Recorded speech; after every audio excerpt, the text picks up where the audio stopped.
Hey guys, welcome back to my YouTube channel once again. My name is Aadish Khankad. आप सभी लोगों का स्वागत है यहाँ पे continuation of straight line for HSC class 11। आज होगा हमारा यहाँ पे लेक्चर नंबर 6। तो lecture number 6 is going to be अभी हम लोग का जो लास्ट एक्सरसाइज बचा है, एक्सरसाइज 5.4 इस पर्टिकुलर चैप्टर का, उससे डील करेगा। तो एक्सरसाइज 5.4 थोड़ा बड़ा है, तो क्वेश्चंस आपको अगर आपने टेक्स्ट बुक देखा होगा तो उसमें टोटल क्वेश्चंस 20 है, तो एक ही वीडियो में कवर करना थोड़ा मुश्किल है। इसलिए लेक्चर नंबर 6 के बाद लेक्चर नंबर 7 भी will be the continuation of exercise 5.4। Okay, तो मैंने दो हिस्सों में बांटा है।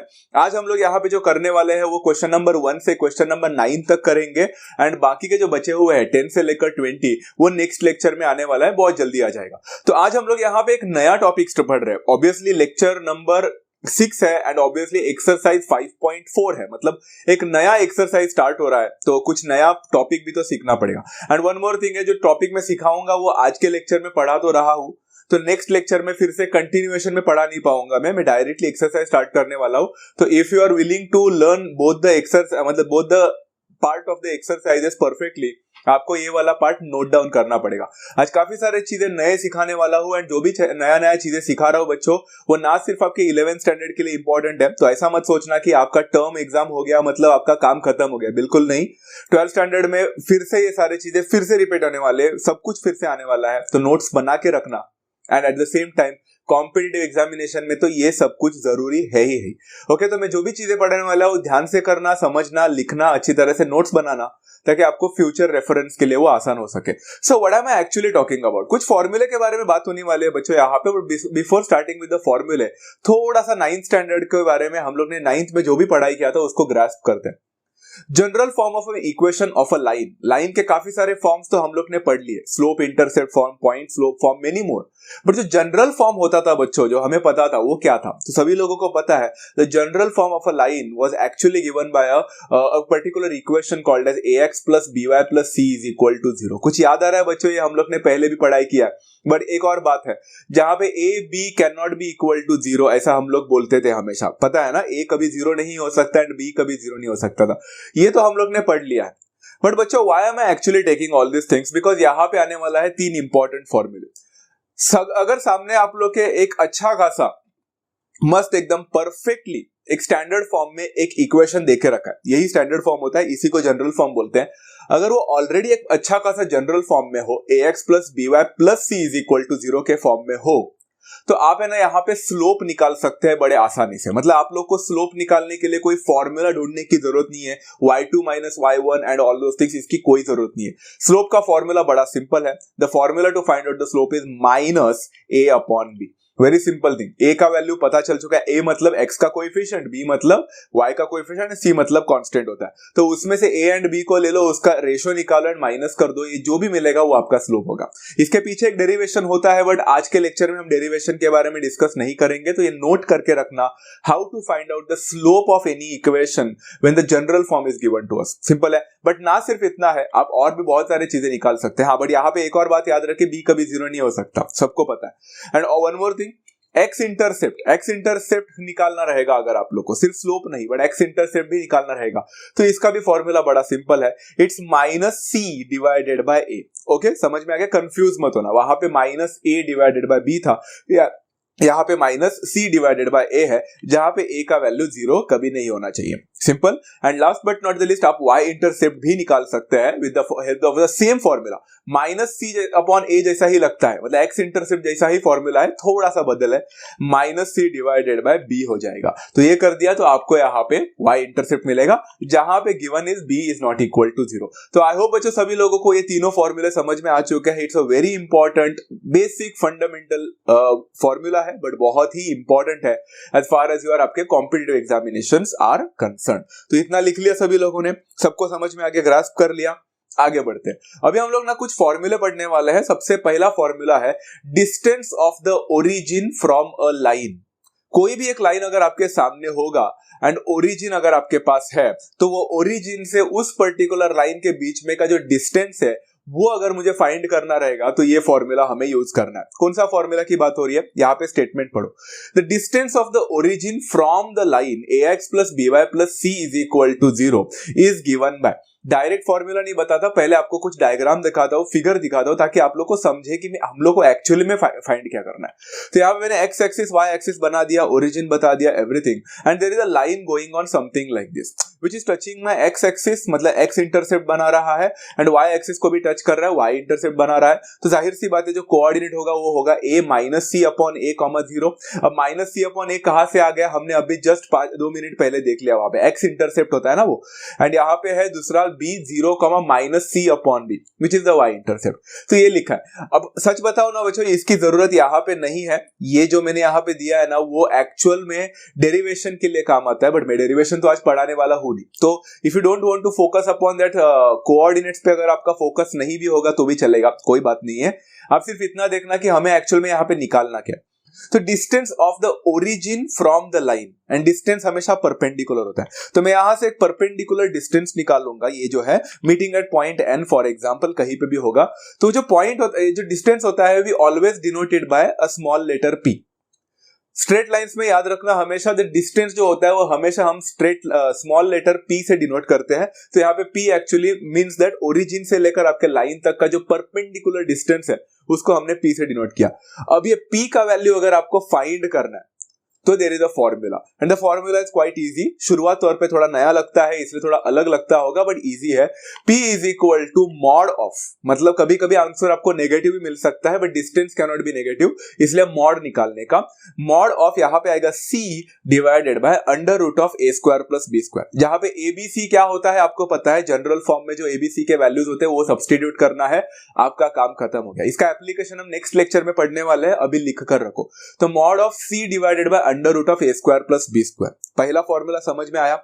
शैल we proceed further now? Great. अब ये हो गया बच्चों डिस्टेंस कहां से, ये डिस्टेंस ओरिजिन से लाइन तक का था, बट एक और डिस्टेंस निकालने को बोलते हैं बच्चों, वो डिस्टेंस कौन सा है मैं वो भी बताने की कोशिश करता हूं। Distance of the point from a line.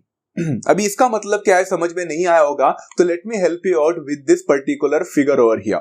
सबसे पहले मैंने स्टेटमेंट लिख रखा है, the distance of the point P that is x1 y1, कोई भी एक पॉइंट है बच्चा रैंडमली कोऑर्डिनेट प्लेन पे, उसका उस particular line ax plus by plus c is equal to 0 से क्या डिस्टेंस रहेगा वो हमें फाइंड करना है। तो उसका फॉर्मूला क्या होगा, फिगर को पहला जानते हैं। चलो यहाँ पे है हमारे पास ओरिजिन, हमारे पास x axis y axis, same diagram है, बट इस बार बच्चों मैं यहां से मतलब ओरिजिन से लाइन तक का परपेंडिकुलर डिस्टेंस नहीं निकाल रहा हूं, कुछ और निकालने की कोशिश हो रही है, समझाता हूं। सबसे पहले यहाँ पे वही निकाला है बच्चा, a लिखा है मैंने, b लिखा है, the same thing, that's going to go the same way, उसका टेंशन मत लो। इस बार आपको एक रैंडम पॉइंट है, कहीं पे भी, ऐसा जरूरी नहीं है कि वो लाइन के इसी साइड होना चाहिए, लाइन के इस साइड भी हो सकता था, किधर भी होना, उससे फर्क नहीं पड़ता है, बट वो जो पॉइंट है मान के चलो उस पॉइंट को मैं बोलूंगा p x1 y1। अभी x1 y1 क्यों, xy क्यों नहीं, क्योंकि ऑब्वियसली p xy होता तो वो लाइन के ऊपर लाई करता, ये लाइन के ऊपर लाइन नहीं कर रहा है, ये कहीं और का पॉइंट है, तो मैंने उसको बोल दिया मान के चलो that is capital P x1 y1। तो उस पर्टिकुलर पॉइंट से मेरे लाइन तक का अगर मुझे डिस्टेंस निकालना रहेगा तो क्या करना पड़ेगा, जो कि ऑब्वियसली एक स्मॉल लेटर p रहेगा बच्चों। हर एक डिस्टेंस को स्मॉल लेटर p से ही डिनोट किया है, तो कंफ्यूज मत होना, उधर का p क्या है इधर का p क्या है, कंफ्यूज मत हो। वो p था वो भी डिस्टेंस था, ये p है वो भी डिस्टेंस है, हर एक को p से ही डिनोट करते हैं, बट समझना ओरिजिन से डिस्टेंस अगर लाइन तक निकालना है तो वो फॉर्मूला पड़ा। अभी हम लोग कोई भी एक पॉइंट को लाइन से निकाल रहे हैं तो क्या फॉर्मूला होगा, बड़ा सिंपल है, ये भी डिफिकल्ट नहीं है, स्टार्टिंग में थोड़ा अलग लग सकता है, ध्यान से सुनना। P is equal to again mod of, नीचे under root of a square plus b square था ना, वहां पे था, यहाँ पे भी होने वाला है, सिर्फ न्यूमरेटर बदलने वाले।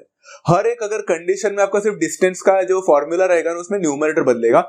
इधर क्या होने वाला है मालूम है बच्चों, यहाँ पे आपको जनरल फॉर्म दिख रहा है ना, ax plus by plus c is equal to 0 मत देखो, ax plus by plus c, उसमें x के जगह पे ये x का कोऑर्डिनेट डालो that is x1, and y के जगह पे ये y का कोऑर्डिनेट डालो मतलब y1, मतलब हो जाएगा ax plus by plus c के जगह पे ax1 plus by1 plus c, मतलब सिर्फ आपने x एंड y के कोऑर्डिनेट्स के जगह पे ये p के जो कोऑर्डिनेट्स थे ना वो सब्स्टिट्यूट कर दिए। समझ में आ गया, एबीसी के वैल्यूज तो ऑलरेडी आपको पता रहेगा, डिवाइडेड बाय नीचे तो सेम आने वाला है denominator, that will be under root of a square plus b square, and this is how you have created one more formula and it was as simple as that. तो ये थोड़ा practice करना है आपको, लिख कर रखो। एक और फॉर्मूला पे जाते हैं, that will be the last formula for today, and then we can start with exercise 5.4।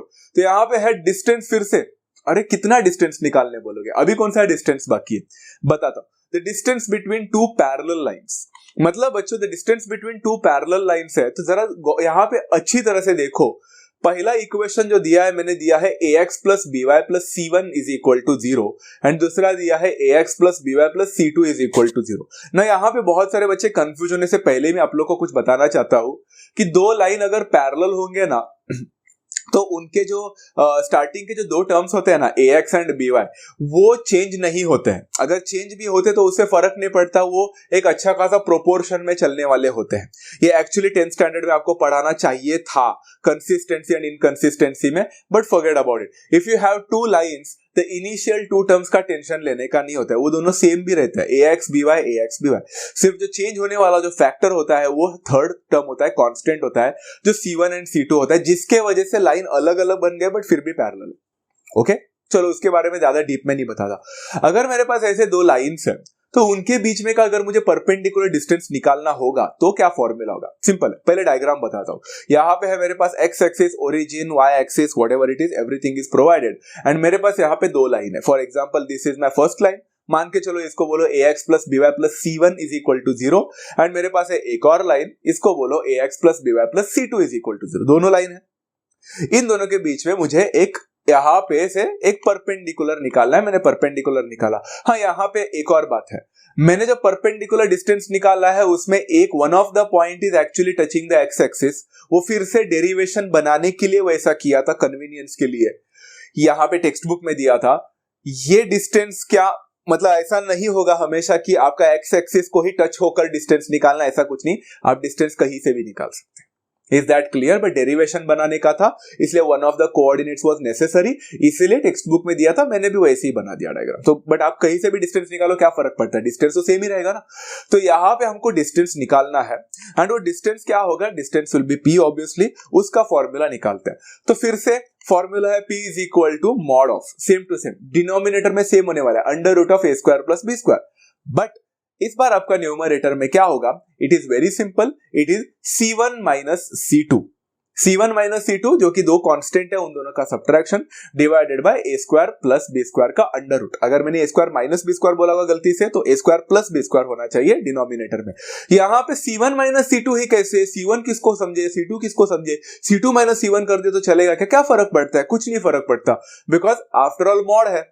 तो c1 माइनस c2 करो या c2 माइनस c1 करो, आपको पॉजिटिव मिलेगा तो मॉड उसका पॉजिटिव ही आएगा, एब्सोल्यूट वैल्यू, एंड अगर वो नेगेटिव आता है तो भी उसका आंसर पॉजिटिव ही आने वाला है। So you don't have to worry about c1 minus c2 करो या c2 माइनस c1, कोई नहीं देखने वाला, आंसर राइट ही मिलेगा।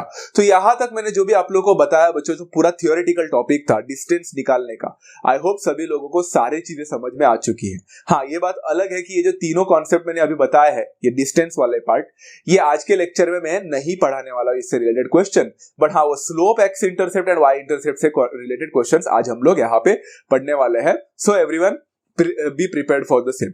चलो शुरुआत करते हैं। ये यहाँ पे सब लोग ने लिख लिया होगा, ये नोट्स बना दिया होगा। Now proceeding further for exercise 5.4। चलो सबसे पहला स्टार्ट करते हैं बहुत ही बेसिक क्वेश्चन से। इनिशियल 1 2 3 क्वेश्चंस तो आप स्किप करना चाहते हैं तो भी कर सकते हैं, या फिर फास्ट फॉरवर्ड कर लेना, बिकॉज ये 9th एंड 10th स्टैंडर्ड का कॉन्सेप्ट है। इन्होंने बोला find the slope x intercept y intercept of each of the following lines. सबसे पहला सब क्वेश्चन देके रखा है 2x plus 3y minus 6 is equal to 0। पहला आपको चेक करना है क्या ये स्टैंडर्ड फॉर्म में है क्या। स्टैंडर्ड फॉर्म का मतलब होता है सारे टर्म्स लेफ्ट में होने चाहिए। हमने 10th में कांस्टेंट को हमेशा राइट में रखा था, याद है ना, सॉल्व करते हो, बट यहाँ पे सारे टर्म्स लेफ्ट में होना चाहिए। ओके, एक्स इंटरसेप्ट से पहले स्लोप निकालने बोला है, तो स्लोप के लिए बच्चों आप चाहो तो यहाँ पे ना कंपेयर कर सकते हैं, बट दैट्स बच्चों का खेल हो जाएगा। अभी ये सारी चीजें बताते बैठूंगा, ए का वैल्यू क्या है, बी का वैल्यू क्या है, खुद फाइंड कर लेना। स्लोप का फॉर्मूला क्या होता है बच्चों, मैंने क्या सिखाया था, it is minus of a upon b, बराबर ना। तो minus of a upon b मतलब माइनस ऑफ कितना हो जाएगा, 2/3 हो जाएगा, काम खत्म, माइनस ऑफ 2/3 एंड आपको स्लोप मिल गया, सिंपल। इसके हिसाब से अब अगर आप एक्स इंटरसेप्ट निकालना रहेगा तो एक्स इंटरसेप्ट का फॉर्मूला क्या मैंने बताया था, it was minus of c upon A था, बराबर है। तो यहाँ पे c अपॉन ए होगा। अगर आप देखोगे c यहाँ पे -6 है ऑलरेडी, तो -(-6) हो जाएगा। तो -(-6) मतलब 6 ही हो जाएगा, डिवाइडेड बाय a है 2, 6/2 देगा आपको 3। आपको x इंटरसेप्ट भी मिल गया। कितना शॉर्टकट है ना बच्चों ये। एंड y इंटरसेप्ट निकालना रहेगा तो इट वाज -(c/b). यहाँ पे भी माइनस मतलब c का वैल्यू -6 है, तो -(-6) मतलब 6 डिवाइडेड बाय 3 हो जाएगा, which will give me the answer as 2। तो आपको सारे आंसर मिल चुके हैं यहाँ पे। Question number 1 is done. इसके रिलेटेड और भी क्वेश्चंस है आपके टेक्स्ट बुक में, but I am not going to take any of the questions because rest of the questions are so easy. जो स्टैंडर्ड फॉर्म में नहीं है उसको स्टैंडर्ड फॉर्म में कन्वर्ट करो एंड सॉल्व करो। जो ऑलरेडी स्टैंडर्ड फॉर्म में है उसके एबीसी निकाल के जस्ट सब्स्टिट्यूट करो, हो जाएगा। Okay, going further for question number 2, right each of the following equations in ax plus by plus c is equal to 0 form। Really? Do you really think this kind of questions must be dealt over here? मतलब कोई भी एक equation आपको दिया रहेगा तो उसको standard form में कन्वर्ट करो। 9th स्टैंडर्ड का नॉर्मल मैथमेटिक्स है ये। तो भी मैंने एक काम किया। I think there are 4 questions in all, तो आप लोग बाकी का खुद कर लेना। मैंने सब क्वेश्चन नंबर सी खुद से एक सोचा कि चलो आपको एक क्वेश्चन तो पढ़ा लेता हूं, तो आई टुक क्वेश्चन नंबर सी, सब क्वेश्चन सी, बाकी आप खुद कर लेना। ओके, यहाँ पे x/2 plus y/4 is equal to 1 है। आप चाहो तो क्रॉस मल्टीप्लाई करना है तो करो, या फिर मल्टीप्लाई थ्रू आउट बाय 4 करना है तो भी कर सकते हैं। आई multiplied through out by 4 because that's the best way I can find. x/2 को 4 से मल्टीप्लाई करो, 2 1 जा 2 2 जा 2x बचता है। 4 को 4 से मल्टीप्लाई करो, 4 4 कैंसिल हो गया वहां पे, एंड 1 को 4 से मल्टीप्लाई करो 4 हो जाएगा। तो आंसर क्या हो जाएगा, जो 2x plus y is equal to 4 होना चाहिए। But 2x plus y is equal to 4 लिख कर आओगे तो गलत जाओगे, क्योंकि 2x plus y is equal to 4 लिखने के बाद उन्होंने बोला था स्टैंडर्ड फॉर्म में कन्वर्ट करो, जो कि लिखना इंपॉर्टेंट है। 4 को लेफ्ट में ले लो, it will become 2x plus y minus 4 is equal to 0। You have completed this question as well, as simple as that, right? Question number 2 होने के बाद let's move for question number 3। as I told you, as I promised you before only, 1 2 3 starting के बहुत easy है, बहुत जल्दी हो जाएगा। यहाँ पे show that lines x minus 2y minus 7 is equal to 0 and 2x minus 4y plus 15 is equal to 0 are parallel to each other। Let's focus upon your 10th standard mathematics once again। बच्चों, दो lines को parallel है ये prove करने का कौन सा तरीका हमने सीखा है? वन ऑफ द तरीका हमने जो 10th स्टैंडर्ड में कोऑर्डिनेट ज्योमेट्री में सीखा था, that the two lines are always parallel if their slopes are same. सबको पता होगा, मालूम है ना, अगर पहले लाइन का स्लोप अगर कुछ मिलता है आपको, मान के चलो 2 है, एंड दूसरे लाइन का भी स्लोप आपको 2 ही मिलता है, तो हम आंख बंद करके बोल सकते हैं that the lines are parallel to each other. Very simple. तो यहाँ पे भी हम लोग क्या करेंगे, if you want to verify whether the two lines are parallel to each other और नॉट, शो करने बोला है, प्रूफ ही करना है, तो हम दोनों का स्लोप निकालेंगे। एंड अभी स्लोप निकालना तो बहुत सिंपल सा चीज हो चुका है हम लोग के लिए। I hope everyone knows. हमने अभी एक फॉर्मूला पढ़ा, something called as minus of a upon b। Use कर लेते हैं। चलो, सबसे पहला लाइन यूज करते हैं, slope of line x minus 2y minus 7 is equal to 0, उसका माइनस व्हाट डिड आई से, a अपॉन b। तो a अपॉन b मतलब यहाँ पे मैंने फॉर्मूला लिख लिया है, इज इक्वल टू -1 अपॉन -2 हो जाएगा। माइनस माइनस कैंसिल, मैंने डायरेक्टली लिख लिया हाफ। क्लियर है, साइन में गड़बड़ मत करना। And slope of another line भी निकालते हैं ना, 2x minus 4y plus 15 is equal to 0। यहाँ पे देख सकते हो फिर से फॉर्मूला वही होगा, -a upon b, and -a मतलब -2 डिवाइडेड बाय b। b है -4, माइनस माइनस कैंसिल, ये तो 2 अपॉन 4 देगा, but 2 upon 4 could be written as 1 upon 2। And astonishingly we could see over here, it was not astonishing भी नहीं था, surprising भी नहीं था, सबको पता था, बड़ा सिंपल है। यहाँ पे हम बोल सकते हैं therefore the two lines are parallel because the slope of both the lines are same. मैंने लिख भी लिया, सारे रीजंस लिख लिए, आप समझ लेना। आप लोग ने यहाँ पे एक क्वेश्चन भी कंप्लीट कर दिया। तो सिमिलरली क्वेश्चन नंबर 3 की तरह क्वेश्चन नंबर 4 भी थोड़ा बहुत सिमिलर है, सिर्फ इतना है कि इस बार आपको दो लाइंस को पैरेलल नहीं प्रूफ करना है, तो आपको दो लाइंस को परपेंडिकुलर प्रूफ करना है। ये कॉन्सेप्ट अपने 10th में नहीं पढ़ा है, बट आपको मैंने पहले भी सिखाया था। बच्चों, whenever the two lines are perpendicular to each other, या फिर इन अदर केसेस दो लाइन को परपेंडिकुलर होने के लिए जो कंडीशन चाहिए होता है, वो कंडीशन सिंपल है, दोनों भी स्लोप का multiplication, the product of both the slopes, मतलब m1 m2 हमेशा आपको -1 देना चाहिए, या फिर इन अदर वर्ड्स एक स्लोप दूसरे स्लोप का नेगेटिव रेसिप्रोकल होना चाहिए। इसके बारे में हमने बात किया है, आप आई होप सभी लोगों ने लिख के रखा है, तो वही यूज करेंगे। तो यहाँ पे भी स्लोप निकालने का ही सिस्टम है। हम सबसे पहला स्लोप निकालेंगे।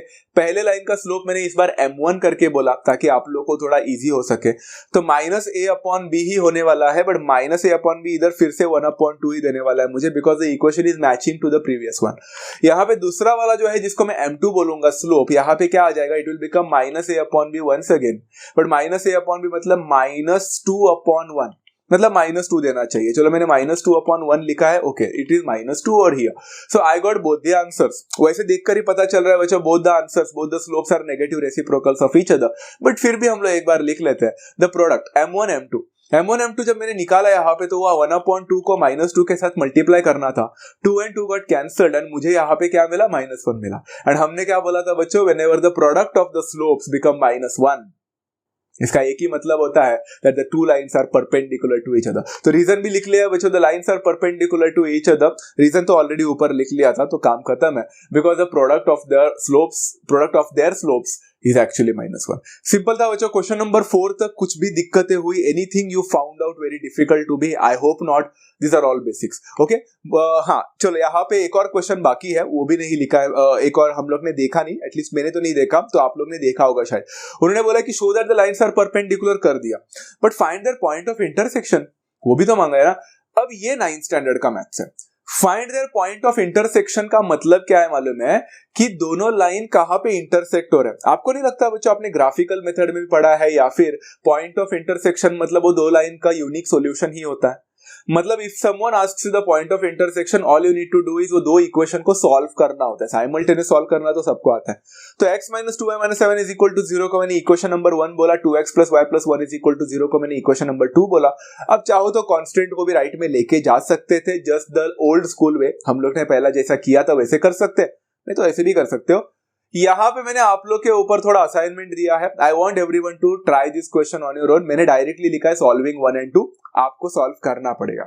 सॉल्व करो बच्चों, आपको पता है कैसे करना है। इक्वेशन नंबर 2 को 2 से मल्टीप्लाई करते तो उसका y वेरिएबल जो है वहां पे 2 आ जाता, प्लस 2y - 2y कैंसिल हो जाते, एडिशन करने पर आपको x का वैल्यू मिल जाता। अब सब्स्टिट्यूट करते कोई भी इक्वेशन में आपको y का वैल्यू मिल जाता। तो यहाँ पे मुझे x का वैल्यू मिला है 1, आप क्रॉस चेक करें आपको 1 मिल रहा है कि नहीं, एंड y का वैल्यू यहाँ पे मिलता है -3। अब चाहो तो फाइनल स्टेटमेंट लिख सकते, the point of intersection is 1, -3। इस हिसाब से आपने कोऑर्डिनेट फॉर्म में लिखा, and this question is done over here, and it was as simple as that. Is that clear so far? जाते हैं क्वेश्चन नंबर 5 के पास। If the line 3x + 4y is equal to p makes a triangle of area 24 square unit with the coordinate axis, then find the value of p। To be honest ये question difficult नहीं है, but जब भी आप लोग को ऐसे type of question आते हैं आप थोड़ा स्टक हो जाते हो, I suggest all of the students तो प्लीज यहाँ पे आप एक रफ डायग्राम तो एटलीस्ट बनाए, एटलीस्ट ऐसा डायग्राम बनाए जो जल्दी जल्दी बन सके एंड आप लोग उसको देखकर रेफर करके समझ सको। इन्होंने क्या बोला है मालूम है, आपके पास है ना यहाँ पे कोऑर्डिनेट एक्सेस है, जाहिर सी बात है, एंड आपके पास है ना 3x + 4y is equal to p करके एक लाइन है, वो एक ट्रायंगल बना रहा है with the coordinate axes, and axes बोला विद द कोऑर्डिनेट एक्सेस का मतलब होता है ये लाइन इस हिसाब से गुजर रहा है, उधर से सब पास हो रहा है कि वो दोनों कोऑर्डिनेट एक्सेस जो है उससे एक ट्रायंगल बनाने की कोशिश कर रहा है। आपके दिमाग में आ ही चुका रहेगा कि लाइन कुछ ऐसा होना चाहिए, देखो ऐसा कुछ, ये 3x + y is equal to p का लाइन है यहाँ पे। अच्छा वहां पे 3x + y is equal to p लिखा है मैंने, it must be 3x + 4y is equal to p। ऊपर 3x + 4y is equal to p लिखा है, जस्ट मेक श्योर आप यहाँ पे 3x + 4y is equal to p लिखो, okay that's my mistake over here, rectify it. Okay 3x + 4y is equal to p का line है मेरे पास, and that is, can you see over here it is making a triangle, and जो भी triangle बनेगा सबको पता है it's a right angle triangle. अब सवाल यहाँ पे ये उठता है कि उन्होंने एरिया ऑफ अ ट्रायंगल देके रखा है 24 square unit, how to approach this question. p का वैल्यू तो निकालना है, बट उसको अप्रोच कैसे करना है ये समझना बहुत इंपॉर्टेंट है। तो आप सभी लोगों के मन में यही आएगा कि एरिया देके रखा है तो क्यों ना एरिया ऑफ अ ट्रायंगल का फॉर्मूला यूज करें, and area of a triangle का फॉर्मूला होता है half into base into height. यहाँ पे बेस का काम जो कर रहा है उसका नाम देता हूं, यहाँ पे देखो this is a and this is b मान के चलो, तो मेरा यहाँ पे जो बेस है वो OA है, एंड यहाँ पे जो हाइट है वो OB है, तो half into OA into OB। But सवाल फिर से ये उठता है कि मेरे पास ना OA का वैल्यू है ना OB का वैल्यू है, मतलब OA जो डिस्टेंस है नहीं पता है, एंड OB जो है वो भी डिस्टेंस नहीं पता है। बट अगर आपने ठीक से स्ट्रेट लाइन स्टार्टिंग से पढ़ा होगा तो आपको पता है OA is nothing but line ने x एक्सिस को कट किया हुआ ये डिस्टेंस है, दैट्स एन x इंटरसेप्ट। ये x इंटरसेप्ट है, OA मतलब x इंटरसेप्ट, एंड OB मतलब क्या, y इंटरसेप्ट। मतलब आपको x इंटरसेप्ट मिला मतलब आपको OA मिला, आपको y इंटरसेप्ट मिला मतलब आपको OB मिला। एंड आपको नहीं लगता बच्चों 3x + 4y = p को अगर मैं स्टैंडर्ड फॉर्म में लिखूं, पहला स्टैंडर्ड फॉर्म में लिखना ना भूले कि देखो for a line 3x + 4y = p को देखा मैंने कैसे चेंज कर दिया है, 3x + 4y - p = 0 लिखा। स्टैंडर्ड फॉर्म में चाहिए बाबा, अगर स्टैंडर्ड फॉर्म में नहीं लिखोगे ना तो आपका c का वैल्यू गलत हो सकता है। That is why make sure आप स्टैंडर्ड फॉर्म में पहला लिखो। तो यहाँ पे 3x + 4y - p = 0 में क्या मैं x इंटरसेप्ट निकाल सकता हूँ? Yes, the formula was quite simple, -c / a। -c / a formula use करो, यहाँ पे माइनस ऑफ -p हो जाएगा, मतलब p डिवाइडेड बाय a है 3, तो यहाँ पे p/3 करके मिल जाएगा। सिंपल है, मैंने शॉर्टकट कर दिया। एंड y इंटरसेप्ट निकालना रहेगा तो फॉर्मूला वाज -c / a, फिर से माइनस ऑफ -p हो जाएगा बिकॉज c का वैल्यू -p है, तो that becomes +p divided by b का वैल्यू है 4। आपको x इंटरसेप्ट मिला, आपको y इंटरसेप्ट मिला। अगर मैं यहाँ पे फॉर्मूला लिखता हूँ, area of a triangle AOB = ½ × base × height which is OA × OB। क्या मैं यहाँ पे सारे वैल्यूज को सब्स्टिट्यूट कर सकता हूँ? डेफिनेटली। पहली बात, एरिया ऑफ अ ट्रायंगल का सब्स्टिट्यूट करना मत भूलना। एरिया ऑफ अ ट्रायंगल देकर रखा है 24 स्क्वायर यूनिट, तो यहाँ पे 24 = ½ will remain the same multiplied by OA का वैल्यू मतलब x इंटरसेप्ट है, that is p/3 multiplied by OB का वैल्यू मतलब y इंटरसेप्ट है, दैट इज p/4। बच्चों अगर आप राइट हैंड साइड का जो डिनोमिनेटर देखोगे एंड न्यूमरेटर देखोगे, न्यूमरेटर को मल्टीप्लाई करोगे तो p × p × 1 तो p स्क्वायर देगा, बट डिनोमिनेटर देखो एक इंटरेस्टिंग नंबर दे रहा है, 4 3 12 12 to the 24। तो 24 को उधर जाके 24 × 24 मल्टीप्लाई मत करते बैठना, मतलब खाली फुकट का 24 का स्क्वायर निकालते बैठोगे, क्योंकि जरूरत नहीं है। आपको यहाँ पे p × p मिलेगा, p square that is equal to 24 × 24। मैंने 24 स्क्वायर लिख लिया, इजी ना, दोनों भी स्क्वायर के टर्म्स में है। यहाँ पे बच्चों की गलती क्या होती है, अभी 10th स्टैंडर्ड में आप रहे नहीं हो, इसलिए आप ये गलती ना करें तो बेस्ट है। Whenever you are going to take a square root, you need to know this। हमने क्वाड्रेटिक में पढ़ाई किया है। Whenever we take a square root, p square का p बन जाएगा, 24 स्क्वायर का 24 बनेगा, ठीक है, बट सिर्फ 24 बन सकता है क्या? बिल्कुल नहीं।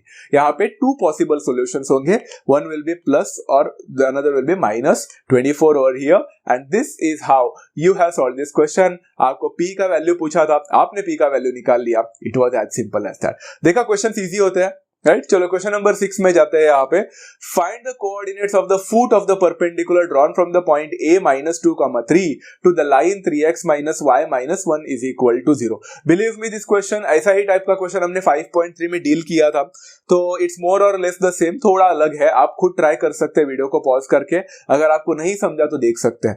इन्होंने क्या बोला है मालूम है, find the coordinates of the foot of the perpendicular drawn from the point a -2, 3 to the line 3x - y - 1 = 0। मतलब आपके पास एक लाइन है, चलो बता देता हूं, ये देखो लाइन, इस लाइन का नाम है 3x - y - 1 = 0। एक पॉइंट है बच्चों ड्रॉन फ्रॉम द पॉइंट, तो कौन सा पॉइंट है बच्चा, उस पॉइंट को नाम बोलेंगे a -2, 3 देखे रखा है। उधर से मैंने एक परपेंडिकुलर ड्रॉ किया है इस पर्टिकुलर लाइन को, 3x - y - 1 = 0। इस लाइन को मैंने परपेंडिकुलर ड्रॉ किया है, बता दिया है परपेंडिकुलर। एंड उसी परपेंडिकुलर ड्रॉ करने का जो नीचे वाला पार्ट होता है उसको फुट बोलते हैं, जहां पे इंटरसेक्ट होता है सबसे छोटा नीचे वाला पार्ट, बराबर ना, उसका पैर की तरह ही काम करेगा वो। तो वो जो फुट है बच्चों, उसका कोऑर्डिनेट निकालना है। Let the coordinate be called as B, मतलब आपको बी का कोऑर्डिनेट निकालना है। यहाँ पे बहुत सिंपल सा क्वेश्चन है, कोऑर्डिनेट निकालना है, बाद में निकालेंगे। कोऑर्डिनेट निकालना is not a big deal. आपको कोऑर्डिनेट निकालने से पहले एक बात समझनी है कि the two lines are perpendicular to each other. तो if the two lines are perpendicular to each other, आपको पता है आप क्या प्रोसेस यहाँ पे यूज करोगे। सबसे पहले एक काम करते हैं, जो लाइन हमारे पास ऑलरेडी है, जो इक्वेशन हमारे पास ऑलरेडी है, 3x - y - 1 = 0, उसका पहला स्लोप निकालते हैं। तो मैंने लिखा है स्लोप ऑफ 3x - y - 1 = 0। इसका स्लोप क्या था, फॉर्मूला सिंपल है, y2 - y1 divided by x2 - x1। ये फॉर्मूला भी यूज कर सकते हैं, बट आपके पास y2 - y1 and x2 - x1 है कि नहीं वो पहला चेक करना होता है। इस पर्टिकुलर चीज में आपके पास नहीं है तो आप वो नहीं कर सकते। So there are too many options you can go for, यहाँ पे नहीं है, बट यहाँ पे स्टैंडर्ड फॉर्म में है, तो you can use the formula -a/b। तो यहाँ पे मैंने -a/b का फॉर्मूला यूज कर लिया। बिलीव मी, ये सारी चीजें मैं बीच बीच में बोलते रहूंगा कि क्या क्या ऑप्शंस आप लोग ले सकते हैं। y2 - y1 divided by x2 - x1 हमने पिछले लेक्चर में किया था, बिकॉज तभी कोऑर्डिनेट्स थे, अब आपके पास कोऑर्डिनेट्स नहीं है, तो आप इस हिसाब से जाओगे। तो यहाँ पे 3x minus y minus 1 is equal to 0 का ये रहा मेरा, तो माइनस ऑफ a मतलब minus of 3 divided by b है minus 1, minus minus gets cancelled, I think the answer is 3। यहाँ पे देखते हैं 3 है। चलो स्लोप मिल गया इस पर्टिकुलर लाइन का। अब मुझे बताओ AB का स्लोप निकालने के लिए हमें क्या करना पड़ता है, परपेंडिकुलर है, negative reciprocal, great, negative reciprocal मतलब 3 का नेगेटिव क्या होता है -3 एंड रेसिप्रोकल मतलब 1 अपॉन, तो -1/3 हो जाएगा। Therefore I can say slope of AB will be equal to -1/3। चाहो तो रीजन लिख सकते हो, both are perpendicular to each other. Clear है, सिंपल है। अच्छा मतलब मेन थिंग इज हम स्लोप निकाल क्यों रहे हैं। 5.3 अगर एक्सरसाइज देखा रहेगा, समझा रहेगा तो आपको समझ में आ रहा है, नहीं देखा रहेगा तो प्लीज डिस्क्रिप्शन में दिया है पूरा प्लेलिस्ट, जाकर देख लेना। स्लोप क्यों में निकाला मालूम है, अभी आप AB को देखो, उस AB में आपको स्लोप पता चला है AB का, and one of the points is given, मतलब A का पॉइंट पता है, तो क्या मैं यहाँ पे पॉइंट स्लोप फॉर्म यूज कर सकता हूँ? Definitely. What is the formula for point slope form? y minus y1 is equal to m multiplied by x minus x1, जहां पे y1 एंड x1 के वैल्यूज आपको पता ही है, 3 एंड -2 है वहां पे, तो y माइनस y1 मतलब y minus 3 is equal to m का वैल्यू -1/3 है multiplied by x minus of -2 मतलब x प्लस 2। 3 को वहां पे लेके जाओ तो 3y माइनस 9 हो जाएगा, माइनस को अंदर ले लो तो -x माइनस 2 हो जाएगा, सारे चीजों को लेफ्ट में लेके जाओ बच्चों, it will become plus x and then plus 3y and -2 उधर जाएगा तो प्लस 2, -9 प्लस 2 बिकम्स -7। आपको एक लीनियर इक्वेशन मिल चुका। Now you might be wondering, वो तो ठीक है, हमने जो ये वाला परपेंडिकुलर वर्टिकल लाइन था हमारे पास, उसका इक्वेशन मिला, ठीक है, but they were expecting from us to find out the coordinates of the foot of the perpendicular, coordinate चाहिए था। तो ये सब क्या है, सिंपल है। आपको नहीं लगता अभी आपके पास हॉरिजॉन्टल लाइन का इक्वेशन ऑलरेडी दिया था, एंड अभी आपने वर्टिकल लाइन का भी इक्वेशन निकाला, एंड अगर आप ध्यान से देखोगे तो ये हॉरिजॉन्टल लाइन और ये वर्टिकल लाइन दोनों भी इंटरसेक्ट कर रहे हैं, एंड वो इंटरसेक्ट कर रहे हैं कहां पे, पॉइंट बी पे। तो can I say that will be called as the point of intersection, nothing but called as the unique solution, the common solution for both of the equations, definitely. And common solution निकालना हमें आता है yes by simultaneously, तो यहाँ पे हम लोग क्या करेंगे, B is the point of intersection of these two lines, therefore we are going to solve 3x minus y minus 1 is equal to 0, जो कि पहला इक्वेशन था ही, and अभी x plus 3y minus 7 is equal to 0। Tell me guys, will you be able to solve these two equations on your own? Let's not waste much of the time ना, खुद कर लोगे, कर लेना यहाँ पे, इन दोनों इक्वेशन को सॉल्व कर लेना। आपको x का वैल्यू मिलेगा, y का वैल्यू मिलेगा, मुझे x का वैल्यू 1 मिला एंड मुझे y का वैल्यू 2 मिला, तो don't you really think we have actually got the coordinate over here. Final statement लिख सकते हैं, the coordinates of the foot of the perpendicular is 1,2, as simple as that.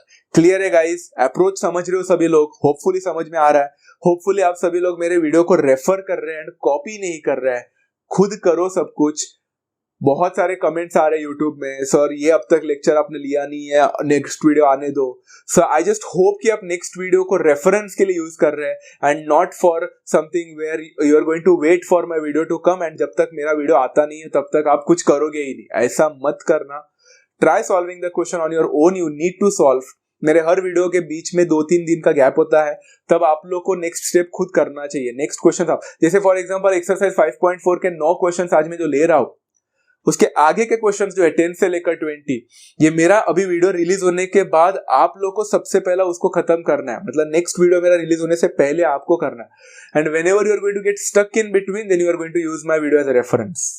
That way you have to approach. Okay, जाते हैं question number 7 पे। Find the coordinates of the circumcenter of the triangle whose vertices are A -2,3, B 6,-1, C 4,3। Before I start with this particular question, मैं आपको पहला figure बताता हूँ। यहाँ पे क्या दिया, उन्होंने बोला है कि एक ट्राइंगल है, ये 5.3 में ऐसे टाइप ऑफ क्वेश्चन हमने डील किए थे। यहाँ पे A है -2,3, B है 6,-1 एंड C है 4,3। Now they are expecting from us to find out the coordinate once again, and वो भी किसका coordinate निकालने बोला है, circumcenter। Now for those people who have forgotten about the circumcenter, जो 9th standard में आपने पढ़ा था, मैं आपको याद दिलाना चाहता हूँ। circumcenter एक तरह से point of concurrence है। concurrence का मतलब होता है जहां पे सारे लाइन एक ही पॉइंट में मीट होते हैं, उसको point of concurrence बोलते हैं। अलग अलग point of concurrence से हमने बात किया था, जैसे सेंट्रॉइड है जो मीडियन से बनता है, ऑर्थो सेंटर है जो ऑल्टीट्यूड से बनता है, इन सेंटर है जो एंगल बाइसेक्टर से बनता है, एंड यहाँ पे सर्कम सेंटर भी है। ये किससे बनता है? अगर आप भूल गए होंगे तो याद दिलाता हूं। Circum centre is actually formed by perpendicular bisectors. तो यहाँ पे सर्कम सेंटर अगर कोऑर्डिनेट निकालना रहेगा तो मुझे यहाँ पे परपेंडिकुलर बाइसेक्टर्स बताने पड़ेंगे। नाउ आई नो गाइस कि हर ट्रायंगल में 3 परपेंडिकुलर बाइसेक्टर्स निकाले जा सकते हैं, बट नेसेसरी एंड सफिशिएंट 2 काफी। ओके तो आप कोई भी 2 साइड चुनो एंड उसका यहाँ पे ऑर्थो अपना सर्कम सेंटर बनाने के लिए परपेंडिकुलर बाइसेक्टर्स बना दो, आपको आंसर मिल जाएगा। तो मैंने वही करने की कोशिश की है। ये देखो मैंने यहाँ पे एक लाइन बना दिया which is actually a perpendicular bisector, and मैंने सिर्फ परपेंडिकुलर का साइन दिखाया, यहाँ पे बाइसेक्टर का नहीं दिखाया है। आप समझ जाना कि वहां पे बाइसेक्टर भी है। ओके थोड़ा आप खुद कर लेना एंड अपने डायग्राम में बाइसेक्टर का साइन डाल देना। एंड यहाँ पे एक और लाइन है बच्चों जो ऑब्वियसली दूसरे मतलब AC को भी परपेंडिकुलर बाइसेक्टर का कट कर रहा है पॉइंट T पे, एंड वो भी परपेंडिकुलर है, इतना है, वो भी बाइसेक्ट कर रहा है, सिर्फ परपेंडिकुलर नहीं है, बाइसेक्ट भी हो रहा है। Okay now the very first thing that I am going to do is quite simple. क्या है मालूम है कि मुझे पता चला कि ये परपेंडिकुलर बाइसेक्टर है, तो बाइसेक्टर कर रहा है मतलब डिवाइडिंग इनटू 2 इक्वल पार्ट्स, मतलब S and T are acting as the mid points. तो मैंने सबसे पहले आंख बंद करके क्या किया मालूम है, S एंड T का मिड पॉइंट फॉर्मूला से कोऑर्डिनेट्स निकाले। चलो वही करता हूं। यहाँ पे देखो, हाँ मान के चलो पॉइंट O पे मिल रहा है एंड वो O जो है वही हमारा सर्कम सेंटर है, उसका कोऑर्डिनेट निकालना है। यहाँ पे देखो बच्चों बाय मिड पॉइंट फॉर्मूला हम सबसे पहले निकालेंगे coordinates of point S। Coordinates of point S मतलब क्या हो जाएगा, x1 प्लस x2 मतलब 6 प्लस 4 डिवाइडेड बाई 2 एंड फिर -1 प्लस 3 डिवाइडेड बाई 2। सिंपल है, 6 plus 4 is 10, 10 divided by 2 is 5, 3 minus 1 is 2, 2 divided by 2 is 1, 5,1 मिलेगा। तो मैंने यहाँ पे लिख भी दिया। फिर पॉइंट T पे जाते हैं, यहाँ पे वो भी आप कर सकते हैं, कैसे भी x1 x2 किसी को भी ले लो, फर्क नहीं पड़ता। तो मैंने वो कर दिया 4 प्लस ऑफ -2 मतलब 4 माइनस 2 डिवाइडेड बाई 2, एंड यहाँ पे 3 प्लस 3 डिवाइडेड बाई 2, तो 4 माइनस 2 होता है 2, 2 डिवाइडेड बाई 2 होता है 1, एंड 3 प्लस 3 होता है 6, 6 डिवाइडेड बाई 2 होता है 3। तो यहाँ पे हो जाएगा 1,3, यहाँ पे मैंने 1,3 लिखा। so far I hope no one has got any kind of confusion, है ना, इजी था ना, जहां तक हम लोग कुछ कर सकते थे हमने कर लिया। अब सवाल यह उठता है कि इसके आगे करना क्या। तो ये स्टेप सेम है, परपेंडिकुलर जहां पे भी दिखा स्टेप सेम था, पहले इसका स्लोप निकालने का, फिर इसका स्लोप मिल जाएगा, फिर उसका स्लोप मिला है एंड उसका पॉइंट पता है, पॉइंट स्लोप फॉर्म यूज करो, काम खत्म करो, है कि नहीं। तो सबसे पहले मैंने BC का स्लोप निकालने की कोशिश की।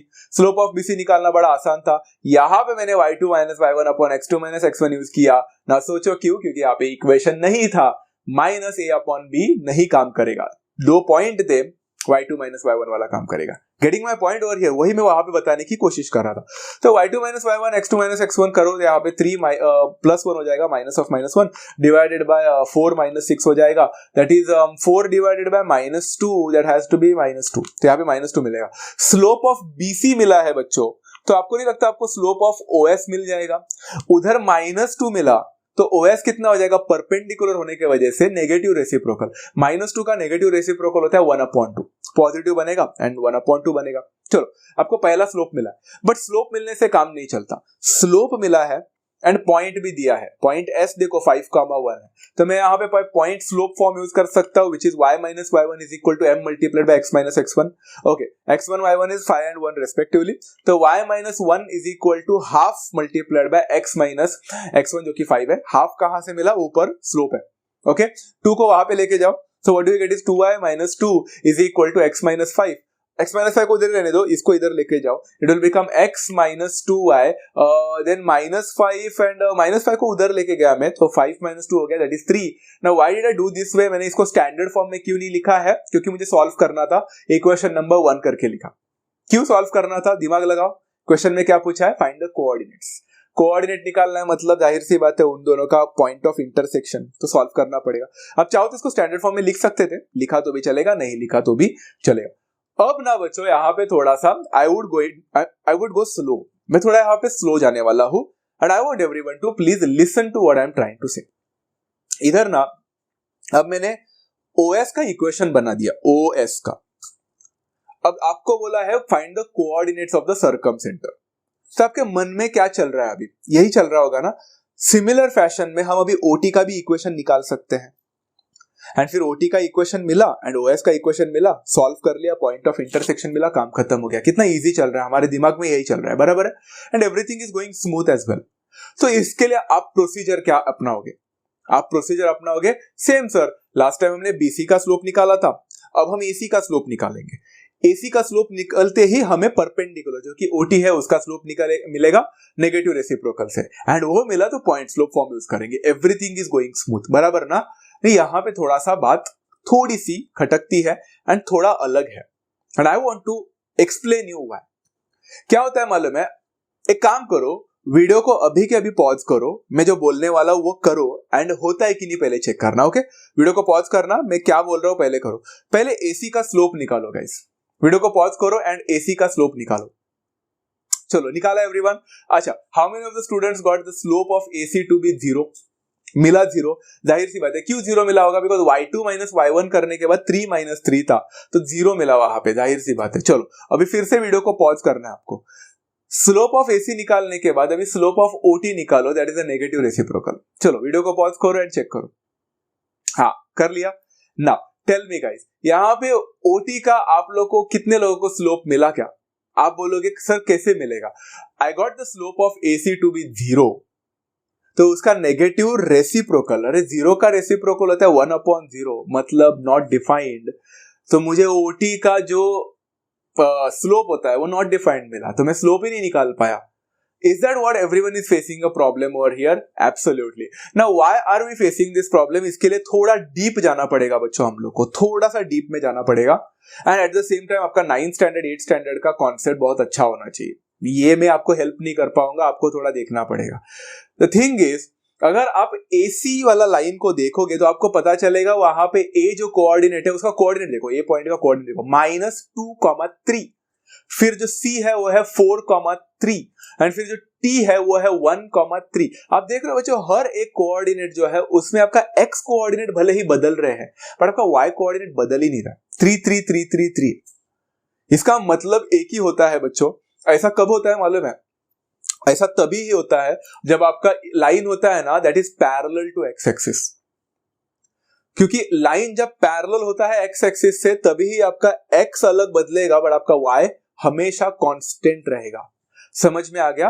तो this is a line parallel to x axis, समझ में आ रहा है? And line parallel to x axis जो होते हैं उसी के वाई कांस्टेंट होते हैं। हमने एक पढ़ा ना बच्चा, equation of a line parallel to x axis is always equal to y is equal to b. y is equal to b, मतलब y is a constant। यहाँ पे देख सकते हो y constant है, मतलब दिस लाइन इज पैरेलल। आप बोलोगे कौन से एंगल से सर ये लाइन पैरेलल है? ये हमने फिगर जो बनाया वो रफ है। अगर ये रियल में ट्रायंगल कहीं ना बनता ना कोऑर्डिनेट एक्सिस पे, कोऑर्डिनेट प्लेन पे, तो वो एक्स एक्सिस को पैरेलल बनता, गारंटेड। ओके, मतलब BC wouldn't have been the base, AC would have been the base, but forget about that. मैं क्या बोलना चाह रहा हूं यहाँ पे कि दिस पर्टिकुलर लाइन जो AC है that is parallel to x axis. So the line parallel to x axis का इक्वेशन होता है y is equal to b, हमारे केस में y is equal to 3 होगा। सिंपल थिंग, तो आपको इक्वेशन निकालने की जरूरत नहीं, आपने डायरेक्ट निकाला। Side AC has y coordinate same for all the points, therefore the equation of AC, side AC जो है that will become y is equal to 3। समझ में आ गया? अगर आपको लगता है कि क्वेश्चन खत्म हो गया तो नहीं, अभी तो और टेंशन बाकी है। आपको जो AC का इक्वेशन मिला है, बट मैं AC का इक्वेशन का क्या करूं? आचार डालू? मुझे तो OT का इक्वेशन चाहिए, है ना? OS का मिला था तो OT का चाहिए। अब OT का इक्वेशन कैसे मिले? सिंपल है guys, listen to me very carefully. बच्चे थोड़ा विजुअलाइज करना भी सीखो आप, because you have to visualise.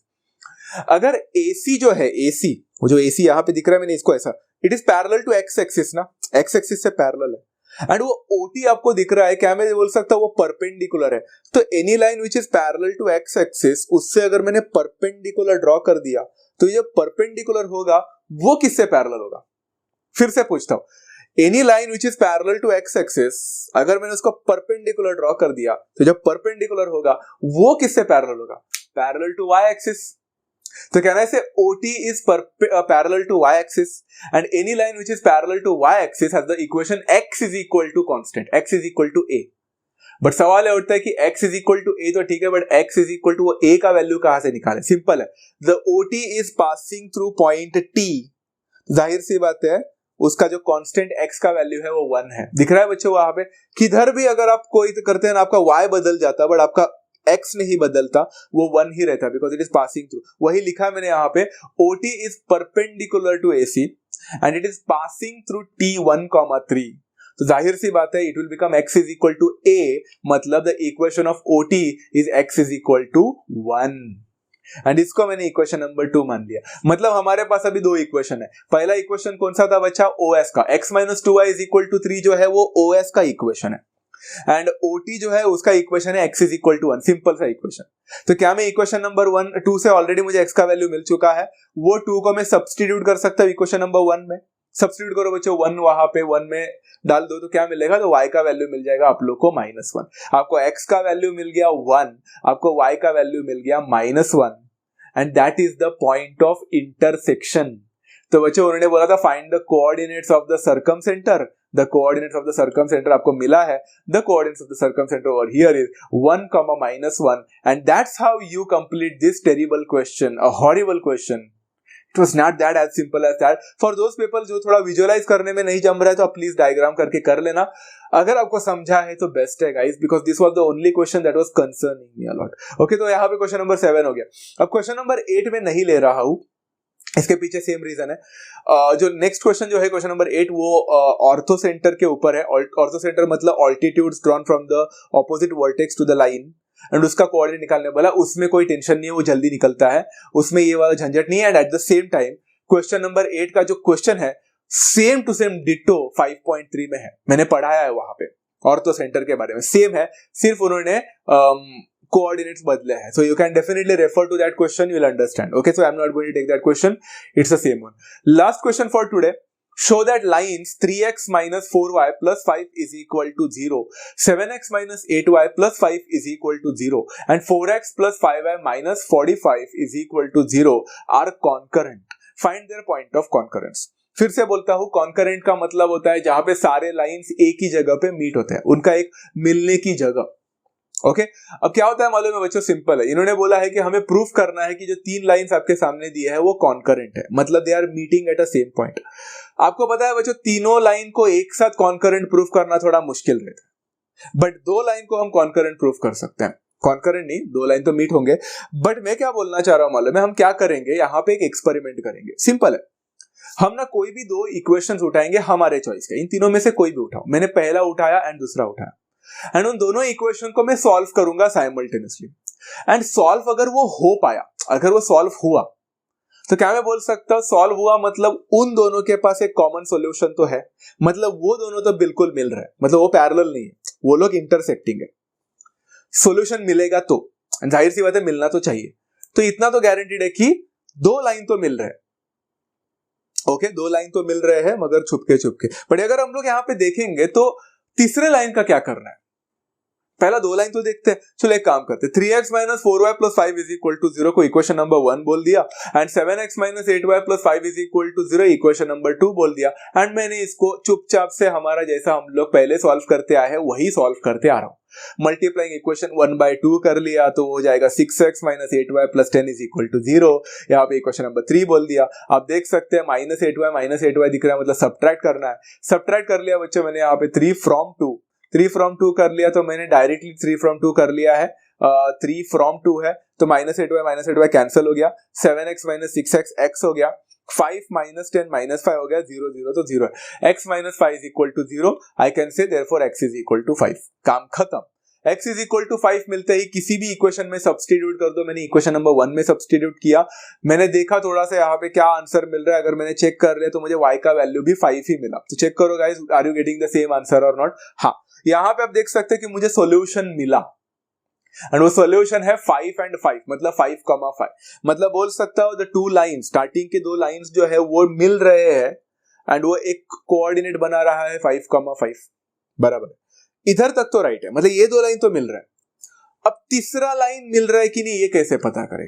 Simple, when the 2 lines are meeting each other it's okay, but the third line is going to meet only when the condition is satisfied and the condition is कि जो 5,5 आपको जो मिला है coordinate, अगर मैं वो 5,5 जो x का वैल्यू और y का वैल्यू 5 एंड 5 जो रेस्पेक्टिवली है, अगर मैंने वो इक्वेशन में सब्स्टिट्यूट कर दिया थर्ड इक्वेशन में एंड मेरा इक्वेशन सेटिस्फाई हुआ, तो क्या मैं बोल सकता हूं वो 5,5 उस इक्वेशन में भी लाई कर रहा है, उस लाइन में भी लाई कर रहा है।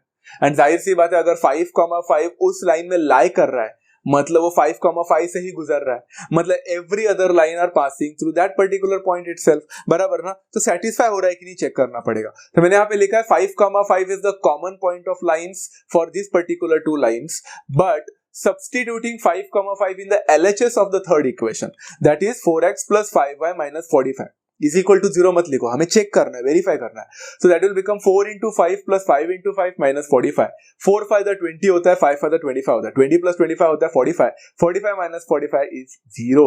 That actually becomes equal to RHS. क्या मेरा इक्वेशन सेटिस्फाई हुआ? हाँ, मतलब 5,5 मेरे फर्स्ट इक्वेशन में भी लाई कर रहा है, सेकंड में भी लाई कर रहा है, थर्ड में भी लाई कर रहा है, मतलब 5,5 से तीनों भी लाइन गुजर रहे हैं, इसलिए तो सेटिस्फाई कर रहा है। सो आई कैन से 5,5 satisfies all the three equations and that's why I could conclude the lines are concurrent. खत्म हो गया। But the question was find there point of concurrence, already निकाला था। The point of concurrence was 5,5। This is how you conclude this question as well. And question number 9 तक हमने यहाँ पे सारी चीजें कंप्लीट कर दी है। It was as simple as that. Hopefully guys आप लोगों को आज का लेक्चर समझ में आ गया and it was not difficult at all और आपको सारे चीजें एकदम क्लियर हो गई है। There are certain questions जो आपके थोड़े से दिमाग से बाहर जा सकते हैं इनिशियल मोमेंट में, but only because your term exams are ended, मतलब खत्म हो गया, only because अभी आप लोग को उसकी चैप्टर की जरूरत नहीं पड़नी है, doesn't actually imply कि आपको आगे जाकर इसका यूज नहीं होगा। ओके आप अगर ऐसा बोल रहे होंगे कि मैं तो कॉम्पिटिटिव एग्जामिनेशन नहीं देने वाला तो मेरा क्या फायदे का, ऐसा नहीं है। There are so many other chapters in the 12th standard, अगर आपको 12th में भी अच्छा स्कोर करना रहेगा, जैसे पेयर ऑफ स्ट्रेट लाइन्स हो एंड बहुत सारे ऐसे चैप्टर्स हो, वहां पे ये सारी चीजें फिर से आने वाली है। So this it's not for only for your term examinations that I am teaching you for the whole entire, जो 2 साल है उसके लिए पढ़ा रहा हूँ। तो इसका नोट्स अच्छी तरह से बनाना एंड सॉल्व करते रहना। ओके सो बाकी के क्वेश्चंस 10 से लेकर 20 नेक्स्ट लेक्चर में पढ़ाया जाएगा and we will once and for all and this chapter to start a new एक अच्छा खासा फ्रेश चैप्टर स्टार्ट करेंगे। अगर आपको वीडियो पसंद आया रहेगा, जेन्युइनली पसंद आया रहेगा, तो don't forget to hit the like button, it motivates me a lot. Don't forget to share with all your friends and if you are new to the channel don't forget to subscribe as well. मिलते हैं next session में, तब तक take care of yourself, love you all, thank you so much and happy learning.